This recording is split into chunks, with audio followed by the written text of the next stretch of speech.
আপনার পুরা শোরুমে যদি আপনার হলো যে ছাই হয়ে যায়, ডলের জায়গায় দাঁড়ায় থাকবো। এগুলা চায়নার, এগুলা আপনার হলো যে এরকম একটা মানে ফাইবার জাতীয়, এটা পরা যায় না।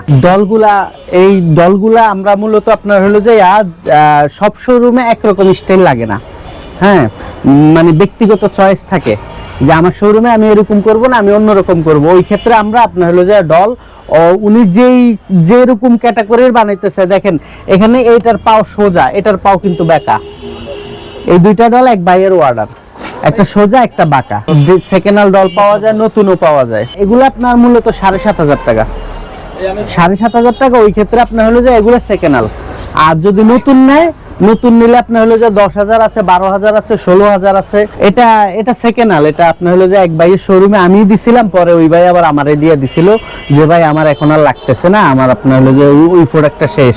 হ্যাঁ, পরে আমি এটা কিনে রাখছি 4,000 দিয়ে। আমি 4,000ই আপনার হলো যে কেউ যদি আইসা পছন্দ করে, আরে 4,000ই দিয়ে দেবো। আমি প্রথমে আপনার হলো যে কাপড়ের ব্যবসা করতাম, গেঞ্জির কাপড় যেগুলো, এই গেঞ্জির কাপড়ের ব্যবসা করতাম। পরে আপনার হলো যে আমার একটা গার্মেন্টসে আমি মূলত কাপড়ের জন্য যাওয়ার পরে আপনার হলো যে ওখানে আমি পাই, আপনার হ্যাঙ্গার পাই।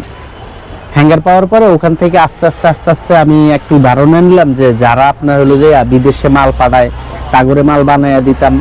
তারপরে আপনার হলো যে যারা আপনার শোরুমের মাল বানাইয়া দিতাম। আস্তে আস্তে আপনার হলো যে পুরান ঢাকা থেকে আমি আপনার হলো যে এই মালগুলার অর্ডার দিতাম।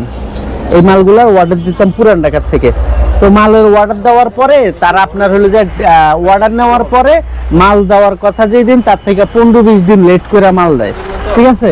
পরে এক ক্ষেত্রে মানে বিরক্ত লেগে গেছে, জিদ হয়ে গেছে। পরে বললাম যে একটা কারখানা দিতে কয় টাকা লাগে দেখি। তো আস্তে আস্তে আপনার হলো যে একটা মেশিন, তারপরে আপনার হলো যে মানে মোটামুটি 15-20 হাজারের মধ্যে আপনার হলো যে কারখানা সেট আপ করার পরে আপনার হলো যে একজন মিস্ত্রি রাখি। মিস্ত্রি দিয়ে আস্তে আস্তে শুরু করার পরে অরিজিনালি ভাই আপনার হলো যে কোনো জিনিস নিয়ে না হাঁটলে ওটার সম্বন্ধে আপনার হলো যে ধারণা হয় না। আস্তে আস্তে ধারণা হইতে আপনার হলো যে এখন আমি আপনার সব রকমের প্রোডাক্ট কিভাবে কি তৈরি করলে আর কোত্থেকে এই মালটা সংগ্রহ করা লাগে, আমি আপনার হলো যে এটাতে বুঝে ফেলাইছি। এক্সেপশনাল বলতে আপনার হলো যে আমরা চায়না হ্যাঙ্গার গুলো আপনার হলো যে ইয়ের থেকে সংগ্রহ করি। যেমন আপনার হলো যে এই হ্যাঙ্গারটা, এটার কোড হলো 109 N66। এটা হলো N66টা আপনার হলো যে অ্যাভেলেবেল আমাদের কাছে আছে, তারপরে আপনার হলো যে এখানে আপনার হলো যে এই যে N66 এর সাথে মিলে ক্লিপ হ্যাঙ্গার, এটাও চায় না ক্লিপ হ্যাঙ্গার, এটাও আপনার হলো যে অ্যাভেলেবেল আছে। এটা হলো 106, এটাও চায় না। এটা আপনার ডলার, এগুলো মূলত আপনার হলো যে ডলারের সাথে সম্পর্ক। ডলারের যখন দাম কমে তখন এই হ্যাঙ্গারটার দাম কমে।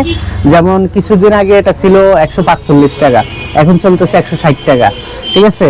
মূলত এগুলো আপনার হলো যে রমজান আসলে বা আপনার হলো যে ঈদের কালেকশন যখন বাইরে যায় তখন এই হ্যাঙ্গারগুলো চাহিদা হয় না। এগুলো আমাদের দেশে পসিবল না, কারণ এগুলার এক একটা আপনার হলো যে দেখেন সে হ্যাঙ্গারটার শেপ দেখেন, এক একটা হ্যাঙ্গারের শেপ আপনার হলো যে এই শেপের যে মেশিনগুলা, এগুলো অটো মেশিনে তৈরি, এগুলোর অনেক দাম। এগুলো আমাদের দেশে তৈরি করা যায়। আপনার হলো যে এখন আপনার হলো যে ওই যে একটা কথা আছে না, আমাদের দেশে কবে ওই ছেলে হবে, কথা না বড় হয়ে কাজও বড় হবে, ঠিক আছে, ওইরকম একটা সন্তান দরকার।